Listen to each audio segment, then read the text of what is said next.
እድገቱ አመሰራረቱና ሂደቱ በሙሉ በጣም ደስ የሚያሰኝ ነው። በዚህ ጉዞ ለምሳሌ ምርኩዝ ሳይፈጠር በፊት ቲቪ አፍሪካ ላይ እንቅስቃሴ ይደረግ ነበረ። የኢትዮጵያ ሙስሊም ማህበረሰብ የራሱ የሆነ መገናኛ ብዙሃን ያስፈልገው ስለነበረ መገናኛ ብዙሃኑ ሊቋቋም የተደረገበት ሂደት ከፕሪንቲንግ ሚዲያው ጀምሮ ማለት ነው፣ ህትመት መገናኛ ብዙሃን ጀምሮ እስከዛሬ ድረስ የመጡበት ሂደት የማህበረሰቡ ልሳን ሆኖ ለማገልገል ያደረጉት ጥረት ልጆቹ በጣም ከፍተኛና ደስ የሚያሰኝ ነው።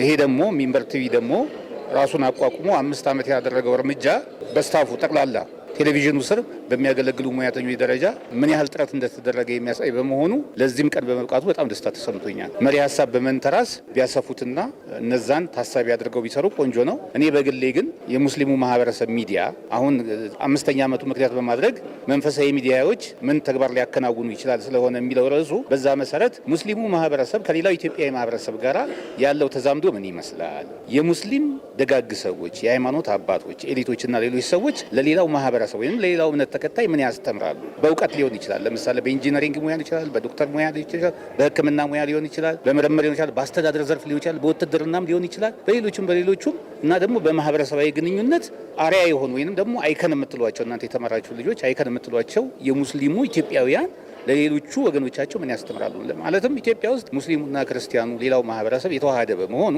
ይህን ሚዲያ ደግሞ ሚንበርን የመሰለ ሚዲያ ትልቅ ቅድም እንደተባለው እንደ አልጀዚራም ከፍ ቢል ደስ ይለኛል። ከፍ ብሎ ሌላውንም ማህበረሰብ ለሙስሊሙ ያለውን አመለካከት የሚገልጽበት ተጨማሪ ሚዲያ ቢሆን ቢያሳትፍ ደስ ይለኛል።